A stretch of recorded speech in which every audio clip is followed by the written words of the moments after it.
UCC bill pass होते ही जय श्री राम से गूंज उठा मध्य प्रदेश विधानसभा। सीएम मोहन यादव बोले, जो हिंदू हित की बात करेगा वही देश पर राज करेगा।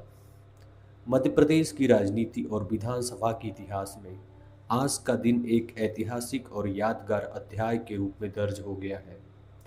लंबे समय से प्रतीक्षित समान नागरिक संहिता विधेयक भारी हंगामे और विपक्ष के पुरजोर विरोध के बीच आखिरकार वॉइस वोट से पारित हो गया। विधेयक के पेश होते ही पूरा सदन जय श्री राम के गणभेदी नारों से गूंज उठा। मुख्यमंत्री डॉक्टर मोहन यादव ने खुद अग्रिम पंक्ति में खड़े होकर जय श्री राम का उद्घोष किया, जिसने पूरे माहौल को सांस्कृतिक राष्ट्रीय चेतना की नई ऊर्जा से भर दिया।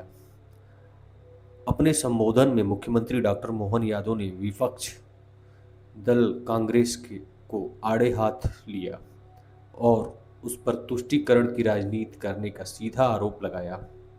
उन्होंने कहा कि कांग्रेस लंबे समय से मुस्लिम तुष्टीकरण का खेल खेलती आ रही है। यही वजह है कि वह यूसीसी जैसे राष्ट्रहित की ऐतिहासिक पहल का भी विरोध कर रही है। कांग्रेस हर मुद्दों को हिंदू मुस्लिम के चश्मे से देखने की अपनी पुरानी आदत छोड़ नहीं पा रही है। सीएम ने विपक्ष को कड़े संदेश देते हुए साफ शब्दों में कहा, जो हिंदू हित की बात करेगा वही देश पर राज करेगा। विपक्ष को अब मुस्लिम तुष्टीकरण का खेल बंद कर देना चाहिए। विधेयक दूरगामी प्रभावों को रेखांकित करते हुए मुख्यमंत्री ने कहा कि यह कानून किसी के खिलाफ नहीं बल्कि सभी के अधिकार सुरक्षित करने के लिए है। उन्होंने बताया कि यह बिल एक देश का एक विधान के संकल्प को साकार करता है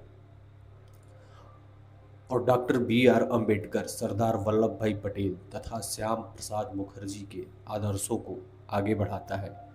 विपक्ष के आरोप का मुंह तोड़ जवाब देते हुए मुख्यमंत्री ने कमेटी के आंकड़ों का हवाला दिया और बताया कि यह बिल जनता की सीधी मांग है, न कोई राजनीतिक दांव। उत्तराखंड, गुजरात और असम के बाद अब मध्य प्रदेश में भी सामाजिक न्याय और लैंगिक समानता की इस ऐतिहासिक राह पर मजबूती से कदम बढ़ चुका है। अध्यक्ष जी, मैं हमारे मित्रों से बोलना चाहता हूं, आप अपना कांग्रेस का अतीत का 1959 का सन देखें। 1959 में इसी विधानसभा के अंदर कांग्रेस के ही मित्रों ने कृषि भूमि के बंटवारे के बलबूते पर आपने ये कानून पास कराया था। आप इसी विधानसभा के अंदर 1959 का रिकॉर्ड है जब आपके माध्यम से हमारे बीच ये कानून कांग्रेस ने भू राजस्व की धारा 164 के अंतर्गत कृषि भूमि में उत्तराधिकार के लिए एक समान व्यवस्था बनाई थी। इसका सीधा अर्थ है 1959 में स्वयं कांग्रेस ने माना था कि नागरिक मामलों में समान कानून का न होना ये माता बहनों और एक धर्म विशेष के साथ अन्याय है। लेकिन अध्यक्ष महोदय, मैं बताना चाहूंगा, 2 साल के अंदर जो कानून आप पारित करते हो, क्या सांप सूंघ जाता आपको? कौन सा मच्छर काटता क्या आपको अकल आ जाती है?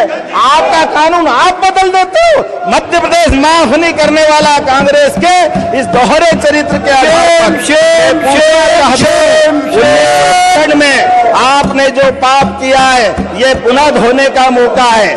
मैं एक और बात बताना चाहता हूं, सच्चाई तो इस बात की है कि जब भी देश इसमें समानता वोट बैंक में से किसी को एक चुनना पड़े, कांग्रेस ने बार बार वोट बैंक के आधार पर हिंदू मुसलमान का चश्मा लगा करके देश को